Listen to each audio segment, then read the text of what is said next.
Previously on this series, we took my totaled Golf R that I bought back for $6,500, fixed most of the body damage with some help from Auto Body Strong, then we swapped the engine, transmission, and drivetrain from this sad RS3. Now that the Golf runs, it's time for what you've all been waiting for, the mods. But before we get too crazy, I'm dying to drive this car. And later in this video, we're gonna do a mod that you're either gonna love or hate, and I never thought I would do.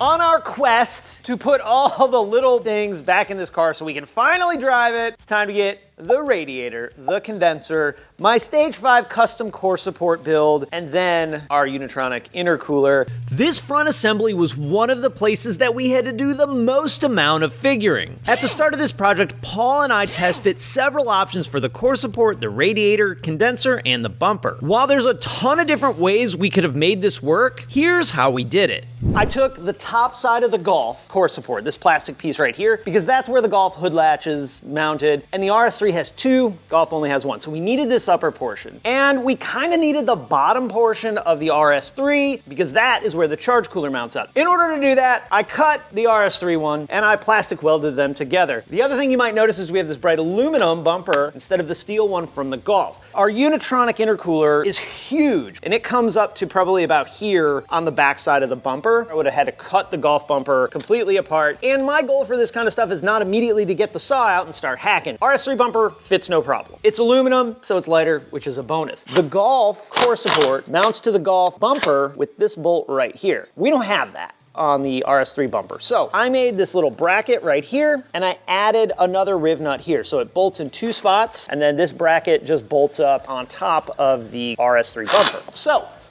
it's on. What's next? What's next? I got it taped up so we don't doink it. Even with all those mods, this is still a pretty tight fit. Real nice up in here. Come on, Spectacle Gadget, put that damn heat shield in. I had to torture Charles first before we will put it on all the way. Now, pretty easy. You just put these little snowflake clips on. Hard to get off, but easy to get on. Now it is time for this sweet Unitronic downpipe. It is a catted downpipe, which is better than the hollowed out cat. Here we go. Nice and gentle. Oop, don't worry about that. Hey, there we go. We're gonna bring the car down because I left the clamp up top. Struggle, struggle, struggle. All right, back up for the prop shaft. Okay. Dodo head. Okay. Hurting yourself in the name of being a tough guy, that's a young man's game. Struggling is the old man's game. Struggling is definitely my game. I gotta walk the my wood name, my way. struggling's my game. Here's a little behind the scenes action that you probably wouldn't normally get in a video. You see Paul and I raising the subframe in order to install it in the car. Immediately after that, Paul had to bounce, so no big deal. I said I would finish it up. I'm done here. I'm not cleaning up this mess. That's for Charles to deal with. So I'll catch you guys later. I struggled for like an hour to put this subframe in, and I'm looking at it and I'm realizing that Paul made a critical error and installed our front sway bar upside down. You can see how this piece sort of curves down. They're actually supposed to curve up. We'll give Paul a little tiny bit of slack because whoever the sticker installer at 034 is, put the sticker on upside down. Thankfully, we have the RS3 right next door. This is what it should look like. I'm gonna pull the subframe all the way back down, flip the sway bar around, and then put it back in. Let's give a attaboy Paul slow clap in the comments. That's what happens when you select the Paul install option. I'm gonna button this up and we're gonna move on to the next thing because we're getting real close and I'm getting very excited to finally drive this car.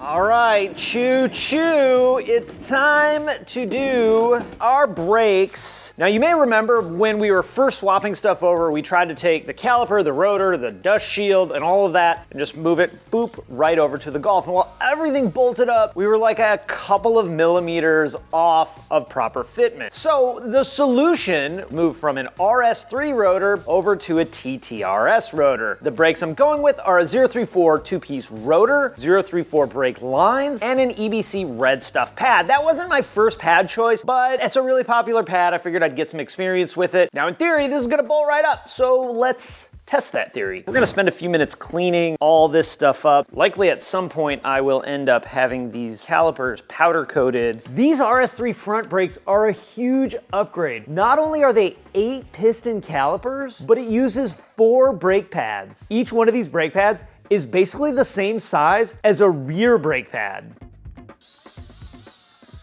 Now these rotors do have a left and a right side. You can see the little rotation arrow right there. Nice and easy. Let's get our caliper back on. This is about as straightforward of a brake job as it gets. Now because these are TTRS RS3 pads, they have wear indicators on 2 of these pads. We don't have any wear indicators on this side at all, so wear indicator delete, slide our pad right in. Ta-da! I'm gonna do the other side and then we're moving on to something else. Before we can go too much further, we have got to fit this giant turbo inlet on our turbocharger. What I can tell you is it is going to be a super tight fit. It's pretty clear that the previous owner of the RS3 had this mod. That's why we have this vacuum line right here. That's why that one bolt was broken off in the factory turbo inlet. None of that stuff was tight. So that means that some of the DIY portion of this has already been DIY'd, whatever, for us. By the way, Unitronic has some pretty great instructions. If you're gonna do this, I would for sure refer to that. Oh, there we go. That actually was not that bad. I'm not gonna put the intake on, that beautiful, gorgeous carbon fiber intake. That will be the last piece of the puzzle. We're so close to being at a place where I can take this car out. After all the work we've put in it, we've all been on this journey together. It's real cool, and I hope that you guys have enjoyed this craziness so far, and it's gonna be awesome to have this car back and do some proper thrashing. Okay, so I'm in a pretty good position with where I have everything, and my goal for today was to drive this car. So we're gonna start it up, give it some revs, and make sure everything is good. Now, I put the back wheels on already and I learned something. This is not an RS3 factory wheel. Based on research, it looks like it's a B chassis platform. And the problem with that is this hole is bigger than our hub diameter. Luckily, in my infinite parts hoarding, I have some spacers. So this goes into here, and then when you put it on the hub, it takes up the space. Now, if you don't have these, you can still get the wheel on and all centered in that, but this makes life a million times easier. There is one other problem. We did a super brake upgrade, and we used a different rotor because the wheel bearing's different, which means this is the fun of modifying cars. Our wheel doesn't fit over our caliper. So these 11 mil spacers, which actually came off of this car, these are gonna go on. That does pose a little bit of a problem though. With a spacer this small, the hub ring doesn't actually sit all the way up against the spacer. So not a permanent solution, don't worry. In fact, I'm probably gonna find different wheels. Even though I don't mind these, they're so heavy. Let's just hope we don't rub the fender when we set it down. Luckily, car's still at stock ride height, so. Let's turn the ignition on. Okay. Ignition's on. All the faults, every one of them. Here's our start.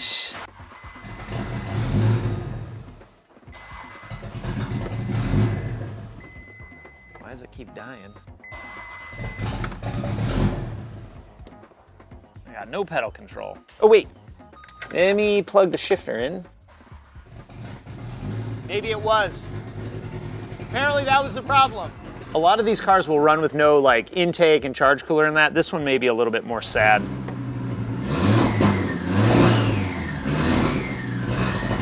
There we go. The part actually sounds pretty good. All right, that's awesome. I feel so much better about like where we're at, what we did. Step into my engine bay. Let me show you some of the things that I did that we're probably not gonna make a big deal about in the video. So we have all of our wiring just loosely taped, roughly where it's gonna go. This is our jump start point that we took out of the RS3. I put riv nuts and used these beauty washers. That way, if I need to take the bracket back out, it's not a problem. On the brake booster is a sensor in the Golf that the RS3 doesn't have. So I took the little fitting out of the Audi pipe and put this one in from the Golf. Here on this coolant line is another place where I went riv nuts and beauty washers. There's probably like 100 other little knick-knacky things that we did that either I didn't film because it was like 1 in the morning and it was pajama Charles, or just not a super necessary part of the swap. So if you're gonna do the swap and you're like, well, hey Charles, what did you do with this? Just message me and I'll try and help you out. Commence starting sequence.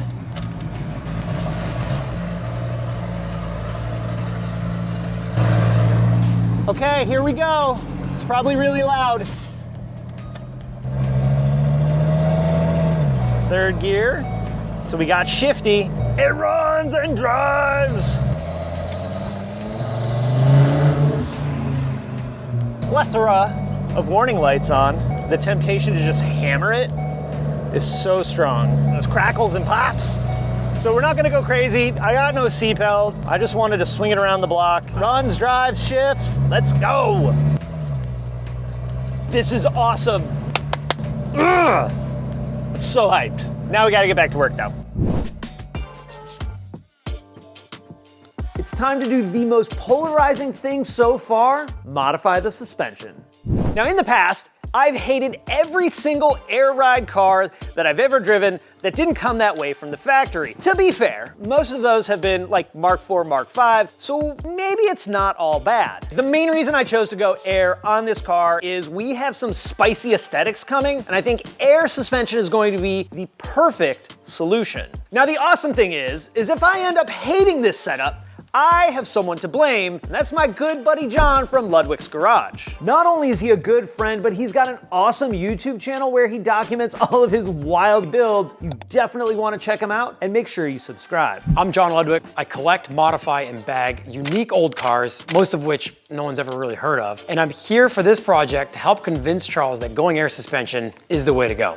So this is the Bag Riders Super Low Kit for the Mark VII Golf. So Charles being a little skeptical to go to air suspension in this car, I recommended we use a single bellow airbag setup, as opposed to a dual bellow bag or a sleeve bag. More often than not, a single bellow bag rides really, really well at a low ride height. And this takes place of your car spring. So on the front setup, you'll see this locking collar, and this allows us to shorten or lengthen the whole overall body of the front shock absorber strut assembly. Once we get that figured out, the airbag can do the rest. And that allows us to dial in our PSI, which is basically a spring rate like you would a coilover. So the more PSI you have in the bag, the higher the car, but the stiffer the car because you have more PSI. Up top, we have the Bag Riders top hat, which is bolt in, and we have a pillow ball upper mount, which gives us camber adjustment depending on the offset of your wheel, the width of your wheel, the type of fitment you want, et cetera, et cetera. But so in our management, we've got our compressor. The compressor does exactly what its name says. It compresses air and pushes it into this tank. We're using a 3-gallon polish tank. We have 60 feet of 1/4-inch airline. Got a water trap to keep our air clean. This is the actual manifold, the brain of the system here. Out of the tank, we bring a line into this manifold, and the manifold distributes the air to all 4 corners of the car. So when we tell the air to leave the tank to raise the car, the air will enter through a fitting at the top of this airbag and put pressure in it, which will extend it to ultimately raise the car. A couple of big benefits of putting air suspension in your car are being able to adjust your ride height on the fly from the press of a button, whether you need to get your car on a trailer or you want to slam it on the pavement at a parking lot meet. And another being, you've essentially got onboard air on your car. So if you put an air chuck on your tank and keep a hose in your car, you can now bring pneumatic tools with you, and you've actually got an onboard air system inside your car. So oddly enough, I've actually made these Bag Riders Airlift 3P3H top plates, but I decided to do Charles one better. So before I flew here, I made a custom one just for Charles. So I've somehow convinced Charles to put air suspension in this Golf. So that's what we're gonna do, and I know he's gonna love it. Now, John and I already did the passenger side for 2 reasons. One, he's actually making a video on us doing this, so I'll be sure to link that up when it comes out. The other reason is whenever I do stuff like this for the first time, I like to get a little bit of a feel for how it goes in and what it looks like when I'm done. And already you can see there is a huge difference at full droop. And the biggest thing is, this is the least amount of low that we're possibly gonna get. I was uneasy before, but I'm real uneasy right now. Like, super uneasy. Let's go. Air ride. Psst. Scrape, scrape, scrape. Psh. Hole in your oil pan. You're super cool. This guy, non-stop complaining. First thing we're gonna do for this airbag setup is actually install the bags in the car. We're gonna start in the rear. So I'm gonna work on taking this part of the suspension out. And while I do that, John is gonna work on our bag and get it ready to put it in the car. So here we have the rear bag. It comes assembled with the upper and lower bracket on it. So in order to get our fitting on the top, we need to remove the top bracket. I'm gonna take the lower plate off so I can set this thing flat on the table, and we'll get the top bracket off. I gotta get this thing on level ground so it doesn't keep rolling away from me. It's my rolly boy. Bag I riders. loosened that other one for you on the last one. Yeah, bag riders. Starting these things right up. There we go. All right, so the fitting that this bag receives is a 1/4" NPT, which is pipe thread, and that will get tight pretty quickly as you snug it into the fitting port, allowing it to seal. Now these fittings come with a thread tape already on them, but I like to run one more revolution of thread tape on them to just ensure that they won't leak once we get everything tightened and in the car. Now our bag is ready to go in the car, fitting is in, thread tape is in, should be sealed properly, top hat back on.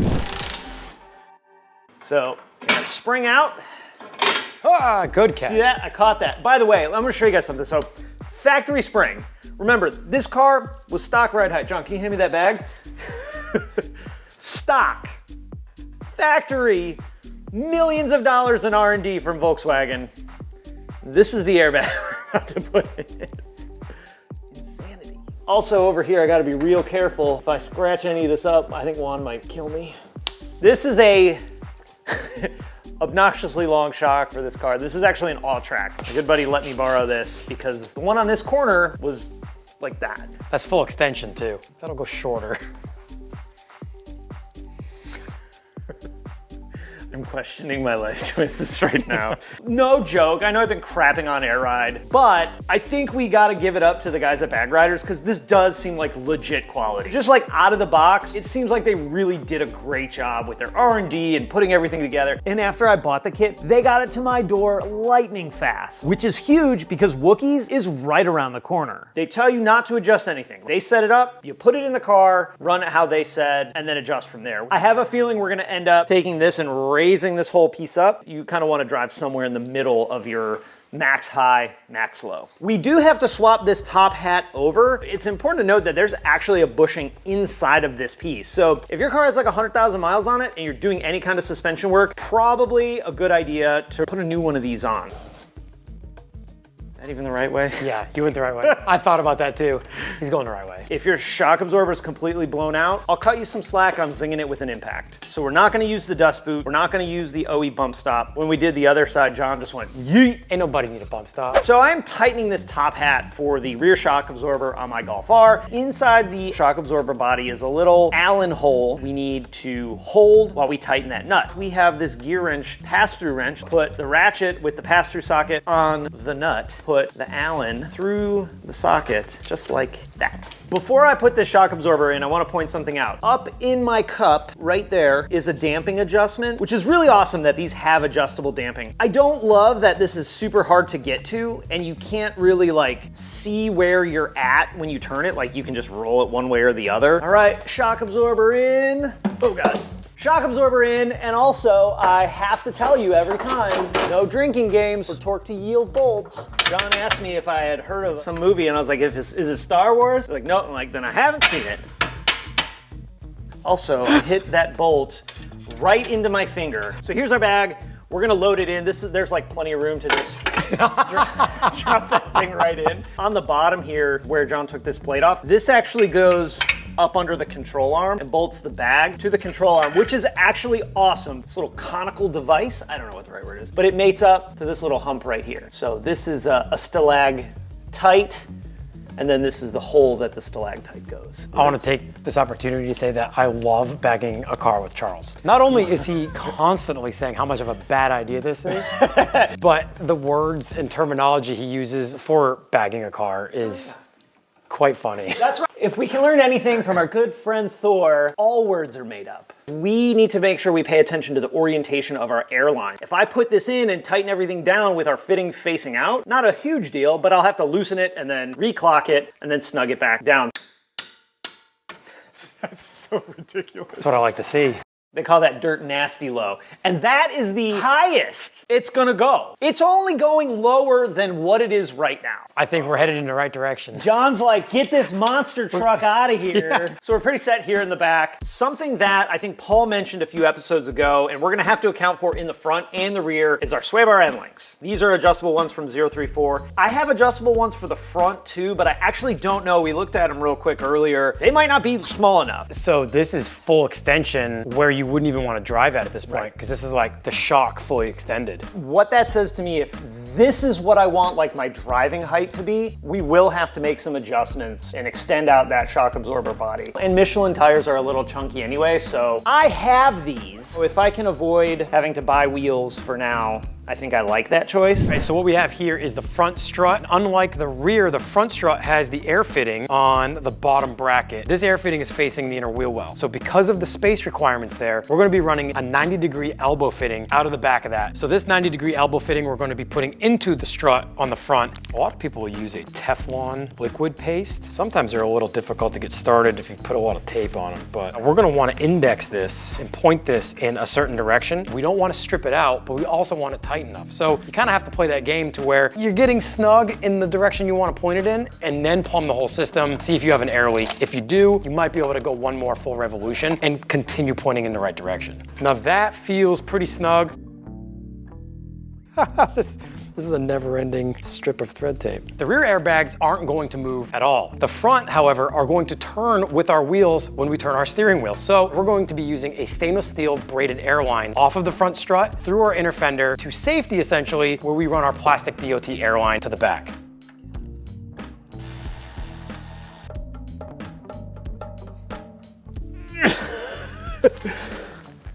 Oh, this axle is shorter, I think. Oh, my tool fell out. There we go. Okay. All right, thank you. Out. I got the bag that John put together for us. Now, I already took the front strut assembly out. It's just a couple of bolts, more barely of an inconvenience. So remember, I struggled to get the other one out, and this one is just 6 inches of space. We crank it into place, pull our tool out, and then we can tighten it all back up. I'm gonna pretend that our suspension is loaded. The other thing is we had to take the adjuster for the damper out, and that's probably gonna have to stay out. The other kind of downside of this is because this hole here is so small, if we have to adjust camber, we're gonna have to unbolt this, drop it down. If you wanna cut your car, this little top hat off, you're welcome to do that. I ain't doing it. Now, our bags are in, but that's the easy part. Next up, we gotta do all the rest of it, the plumbings, the wirings, because the interior is out of this car. We're gonna use the Mark 8 to mock everybody up so we can get it where we want it and figure out how everything needs to be routed.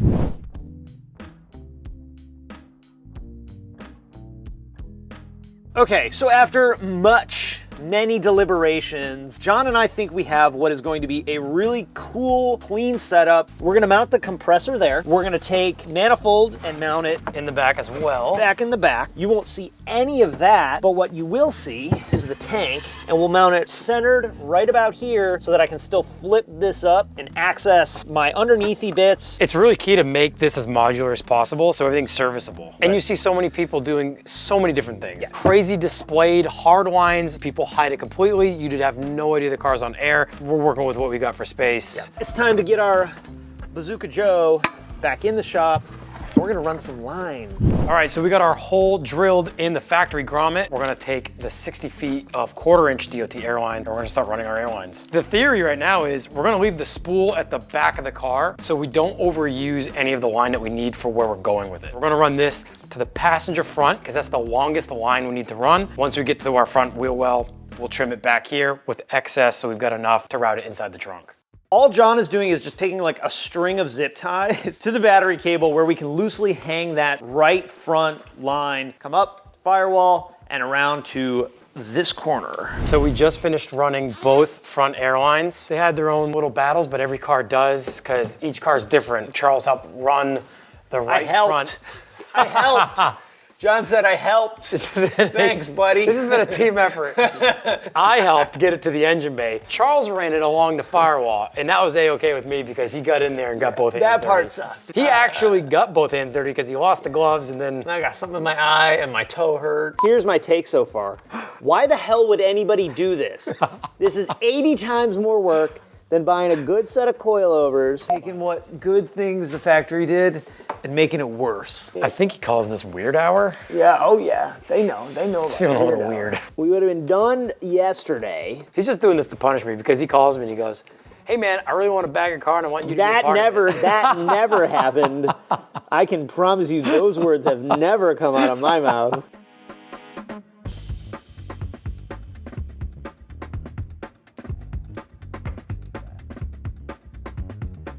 That's how I like to do my flush fitment. Slam the car on the ground? No, but flush cut the zip ties. We're labeling every line when we get done running it. So this is our left front. Charles is labeling the right front now, probably beyond where we're gonna cut it. Is it really? So we're gonna cut this. You were holding it here when I walked over. I thought. So we're giving them the equal amount of slack. So we've got more than enough left over in the trunk when we need to plug them into the manifold. When you're working with PTC fittings, it's crucial to get a straight cut on your line so it seals correctly when it goes inside the fitting. See if we put a piece of cardboard on top of this diff, it won't get caught in that little valley. What he's doing is called cardboard aided design, CAD. I called it cardboard aided doing stuff the last time, and people didn't like that very much. I thought it was funny.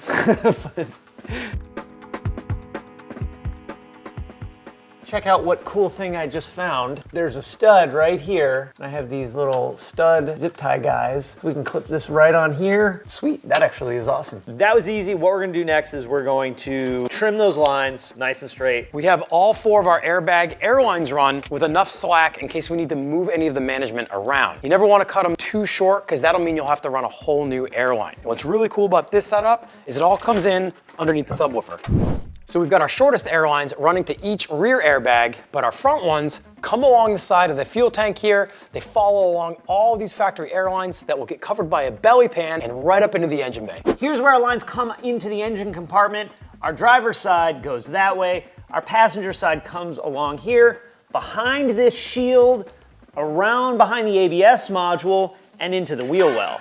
Comes out of the wheel well down here and then up into our airbag. And we designed this so that we have full rotation of our front wheels without the line hitting the tire or anything else.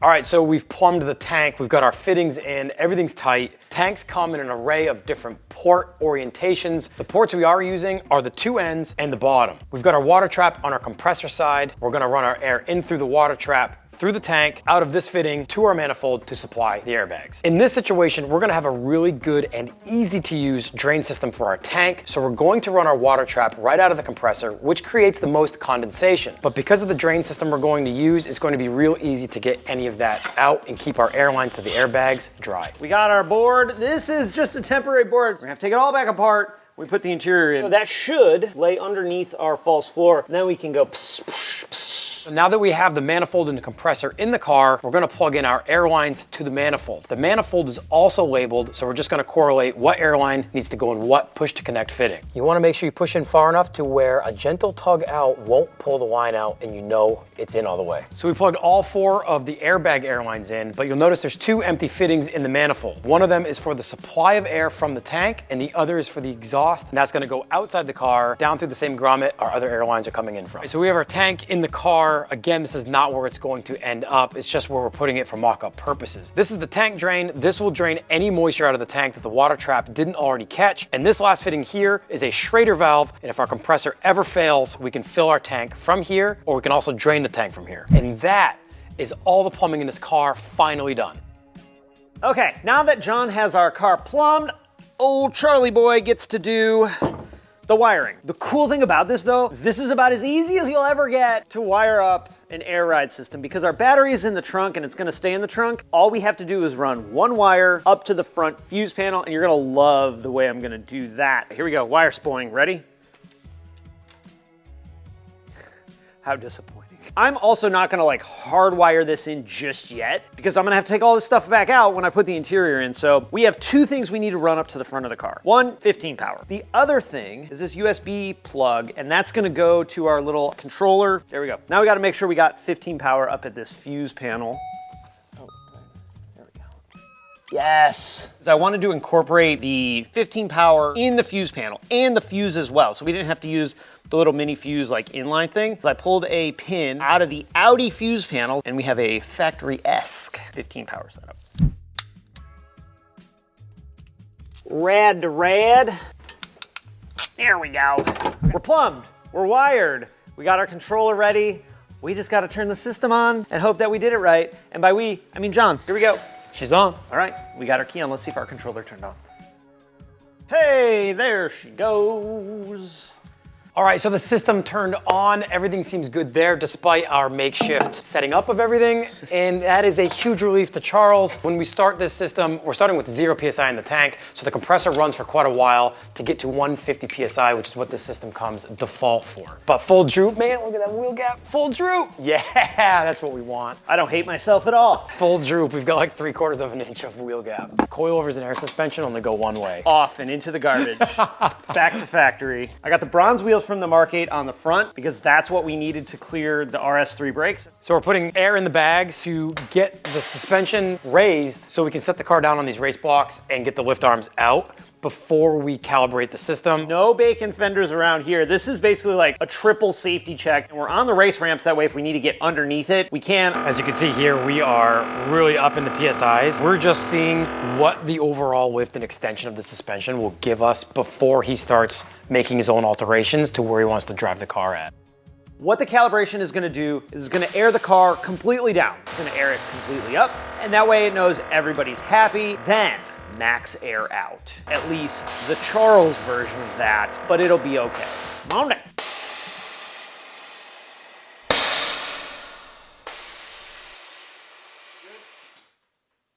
Okay, so we have our air all installed. I can't give any opinions about how it actually performs because I gotta drive it first and then we'll figure it out. But we have accomplished our air ride mission. John, thank you so much for coming over and helping us do this. This is, what, about halfway between all the way down and all the way up? Yeah, I'd say it's about halfway. So in my opinion, undrivable. In John's opinion, ridiculously monster truck mode. It's everything I do with air suspension is heavily fabrication for the most part. So it was really nice to, first of all, have a bolt-in air suspension setup in a car this new. The range of motion we have is great for what you're ultimately going for and the goal with this car. I have crapped all over air ride the last few days. Poor John. The kit does seem really well built. The management is cool. Like, look, a car aired out in the parking lot looks dope. So I have many thoughts and many opinions. John, he's got to get out of here and head back home to put cars on the ground and do things like that. Me, I have many more modifications to do. Modify. Bah! So how dope was it to have John here helping out with the air ride? With that out of the way, it's time to take what was pretty much our stock DAZA engine and start to add power to it. I didn't do this before because I wanted to make sure we got the engine in and the car ran and drove before we started adding goodies to make the car faster. All these next mods come from Unitronic, which they've been such a great partner on this whole project. So we're gonna do everything that's gonna lead us to a full stage 2 with Uniflex. That's Unitronic's E85 setup. So in order to do that, here's what we need to install. We have port injectors and a harness. When you run E85, you need a whole bunch more fuel, which is why we're upgrading the multi-port injectors. One of the cool things about the DAZA engine is that it's direct injection as well as port injection. We also have our E85 sensor, our upgraded spark plugs, all the wiring harnesses, and the little control module for the Uniflex setup. The final piece of the puzzle will be tuning the car with the UniConnect Plus, but that's gonna come later. I've told you the stuff, I told you what we're gonna do.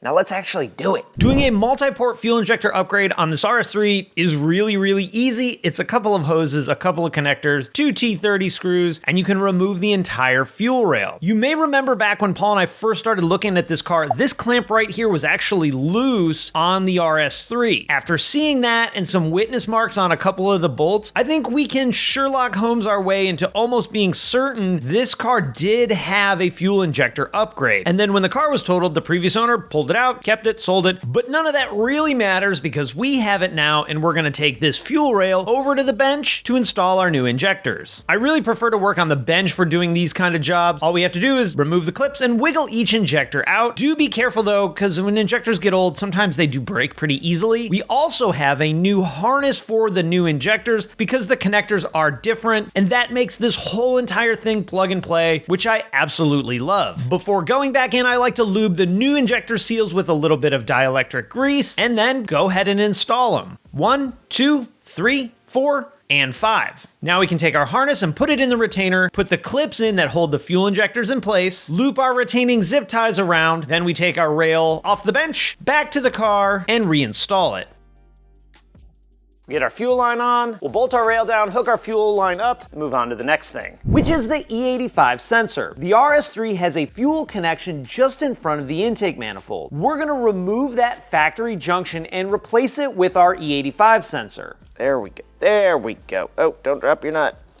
This sensor talks to the Uniflex module and reports how much ethanol is in our fuel. Now our module needs to be able to talk to the car. One of the neat things about Uniflex is it adjusts the tune based on how much ethanol is in your fuel. The module talks to the car by plugging into the sound actor under the cowl. What's awesome is that makes this kit completely plug and play and is absolutely the best possible use for that sound actor. The RS3 one would tee into this connector right here, right by our gray connector. This is one of the couple of connectors that we repinned when we did our swap. Had I known what I know now, I probably would have got the RS3 one so I didn't have to go into this harness right here. But I just think it's really neat that that plugs into the sound actor to pull CAN bus signal out of our car. I'll take the sound actor side, leave it up there. I'll probably end up just taping up when I go back and tape up all the rest of the engine harness. In the meantime, we'll just leave this guy right there. And of course, I'm gonna route and tuck this wiring harness to make it look as OEM as possible. The next piece of this E85 Stage 2 puzzle is going to be installing some new spark plugs. These are the plugs that Unitronic recommends for all these mods that we have on the car. Following the expectations that this car was a full Stage 2 car, it already had the spark plugs that I'm installing. Given the way these look though, it looks like they've probably been in there a while, so I think putting fresh plugs in it was a good idea either way.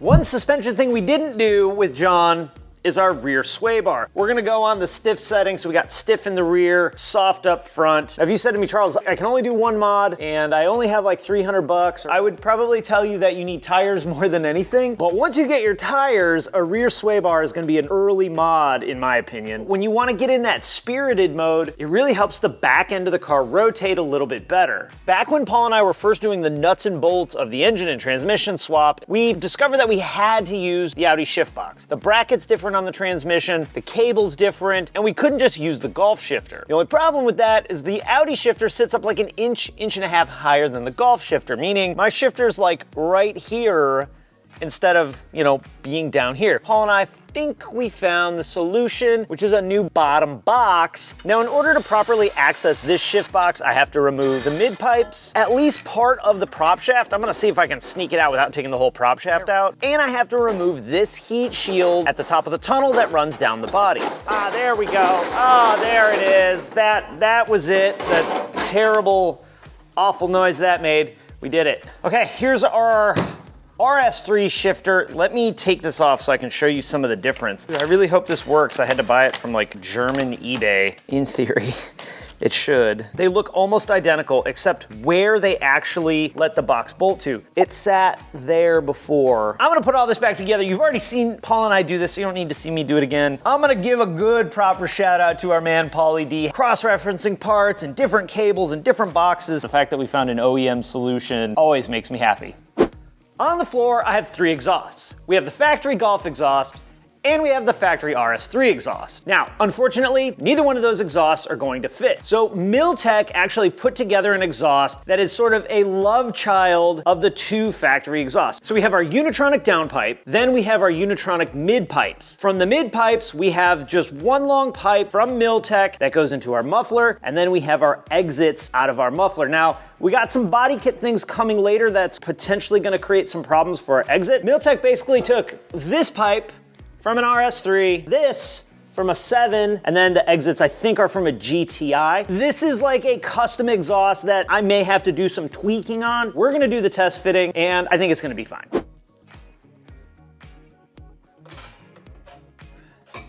I got the mid pipes in, I got the next section in. These two pieces are RS3. I also test fit the muffler and then took it right back off because Juan has to have it off anyway. Everything fits really good. The only thing I couldn't verify is the outlets and the tips. Once the car comes back, we'll put the rest on. I bet it sounds awesome though, as basically a catted, but otherwise straight piped 2.5 liter.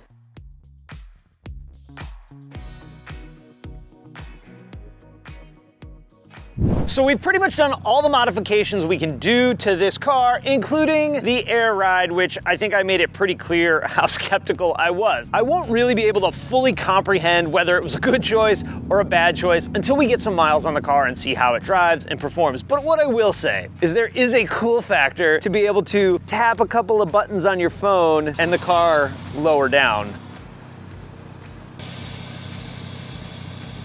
Next, we're gonna bring the car back over to Juan so he can finish these repairs and also install our Oettinger TCR kit. Coming up on our epic series finale, Juan is gonna really, truly hate me. Being so that Charles decided that it was a good idea to cut this car completely up after we fixed it, now we gotta fix what Charles did. So thanks, Charles. And big thanks to these partners, including Liqui Moly and Unitronic, that helped make this entire crazy project happen.